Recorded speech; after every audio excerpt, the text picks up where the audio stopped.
My 365 Podcasts with me, Pete Cohen.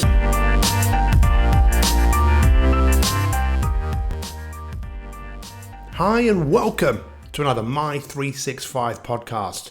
Before we start, feel free to head over to mi365.me, that's mi365.me, and find out how you can get involved in 365 days of free life coaching. Now, today, I would love you to write down this number. No, it's not a phone number. I'm not giving you my phone number so you can call me up. But if you want to give me a call, my number is, no, I'm only joking. This number, 86,400. 86,400. Now, let's see. Does anyone have any reasons or any? Can anyone guess why I'm asking you to write down that number? Well, it's a very significant number because it's the amount of seconds that exist in one day. Now, please don't ask me to do the maths and say, well, how many seconds would that be in 2 days or a week or a month or a year or your whole life? Your life amounts to many, many seconds. And what we often don't think about is how we can make our life better. And from my experience of having been coaching people for years, it's often the little things.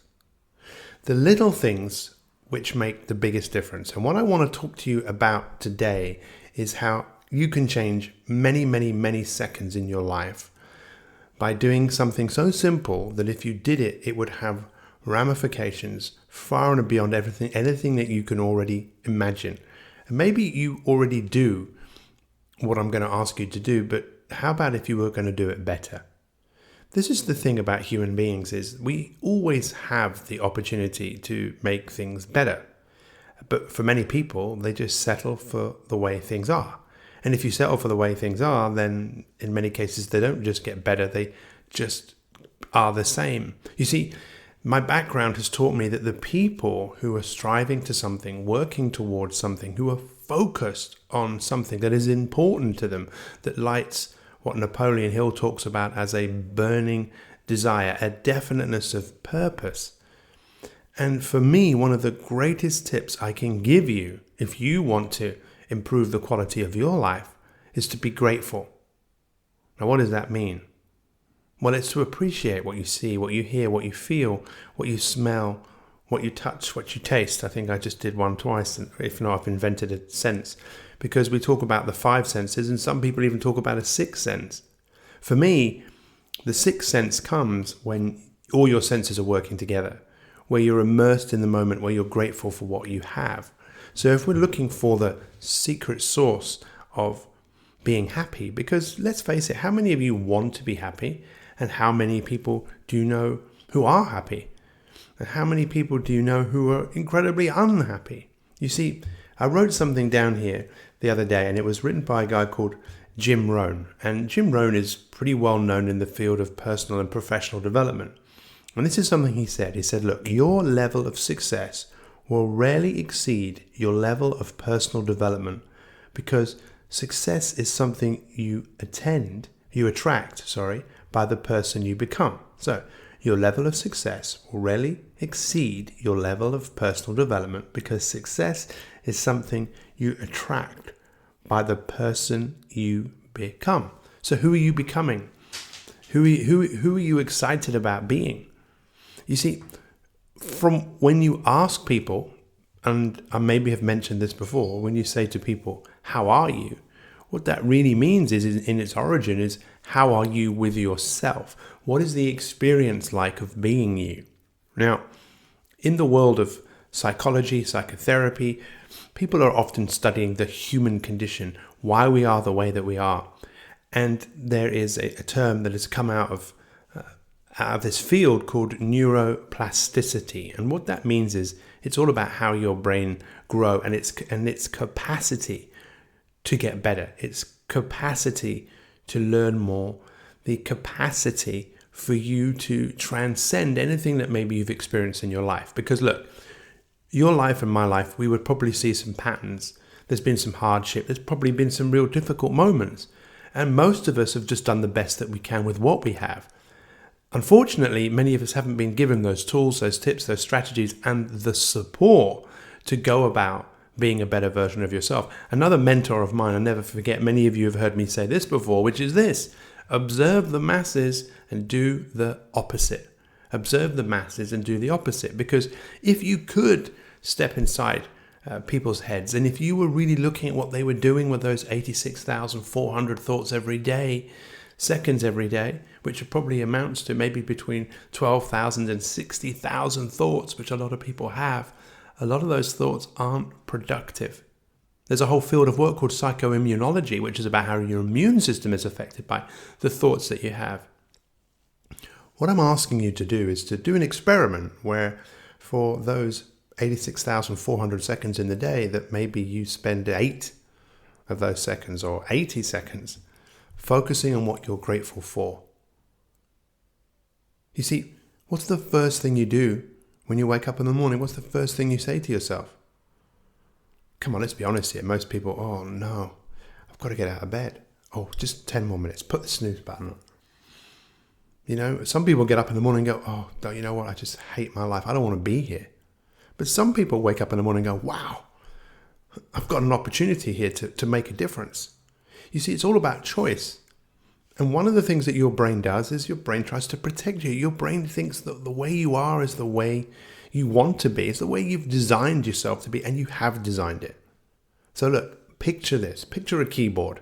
Right now, as I'm speaking to you into this microphone, I can see the thing on my computer, but I can see my keyboard. And I could start typing on the keyboard. But the keyboard is like what the programming that we have done to ourselves. So through your lives, you maybe heard things like, there are starving kids in the world, eat what's on your plate, money doesn't grow on trees, don't talk to strangers, don't copy. All of these things that have been part of our programming that affect the way we think, affect the way that we feel. And some of our programming has been, maybe it's been pretty good, but a lot of it has been stuff that makes us feel less than. So if your goal is to be happy, I really challenge you to understand that happy people are grateful for what they have. It's not always about striving that happiness is a future destination. You can be happy here. You can be happy right now. How? Look around. Look at you. What are you grateful for? Are you grateful for the fact that you're able to listen to me? Wherever you are in the world right now, you should be grateful for the fact that you're giving yourself that time. What about your hands? What about your feet? What about your parents? What about your friends? Every single day, take some time. This is what we call reprogramming. Why would you want to do this? Well, let me ask you, what sort of a world do you want to live in? How do you want your life to be? You see, you can live your life by design. You can live your life by taking control. A happy life is a grateful life. And I think one of the greatest gifts we've all been given is the ability to look around and be thankful for what we have. I've seen people that do this making a significant difference to their life. So every day, imagine a stop sign comes up. Maybe even set your alarm on your phone, I dare you. And when it goes off, just stop for a few minutes, a few seconds, and consider, what am I grateful for right now? Who could you phone today and tell them how grateful you are? There is a series called Derek. I don't know how many of you saw this. There's a Ricky Gervais series where he plays someone with learning disabilities. And it's incredible. There were 2 series. And even though it was quite funny, it was very moving to see someone who was so grateful for the life that he had. And right at the end, on the last episode, he's sitting in a chair and his father has just passed away. But he's talking about how grateful he is that he had a father, not for very long, because he didn't know his father for the majority of his life, for 49 years of his life. But he was grateful that he had that time with him.